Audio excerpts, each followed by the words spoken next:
Goeiedag, ek groet jou in die kosbare naam van Jesus Christus. Daar word berig dat kaptein Edward Murphy, 'n ingenieur wat aan 'n projek vir die Amerikaanse lugmag gewerk het in 1949, kwaad geword het oor toerusting wat verkeerd bedraad is. Murphy het die verantwoordelike tegnikus aangespreek en vir hom gesê: "As daar enige manier is om iets op die verkeerde manier te doen, sal jy dit doen." En met die verloop van tyd het hierdie sienswyse bekend geword as Murphy's Law. Wat dit basies sê is, niks is so maklik soos wat dit lyk nie. En as enigiets verkeerd kan gaan, sal dit, op die ergste moontlike oomblik.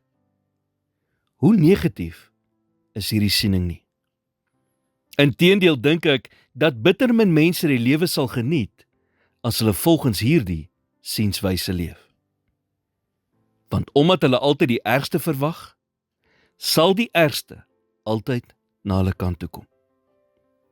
Die wêreld kan maar in daardie denkwyse glo, maar as 'n verloste kind van God, moet jy daardie soort sienswyse weerstaan. Onthou jy nog wat sê die woord in Jeremia 29 vers 11? Want ek weet watter gedagtes ek aangaande julle koester, spreek die Here.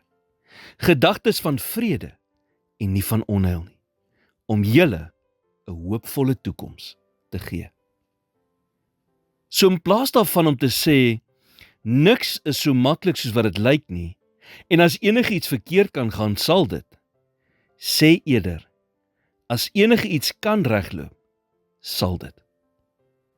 Niks is so moeilik soos wat dit lyk nie. En as iets goeds kan gebeur, sal dit met my gebeur. In plaas daarvan om alles uit propulsie te blaas, staan eerder op hierdie belofte. Romeine 8 vers 28 sê, en ons weet, dat vir hulle wat God liefhet, alles ten goeie meewerk, vir hulle wat na sy voorneme geroep is. Dit is wat dit beteken om te leef volgens wat God sê, en nie Murphy nie. Here, help my om elke dag 'n positiewe uitkyk te hê. Help my om op die goeie dinge te fokus en om ander aan te moedig om dieselfde te doen. In Jesus naam bid ek dit. Amen.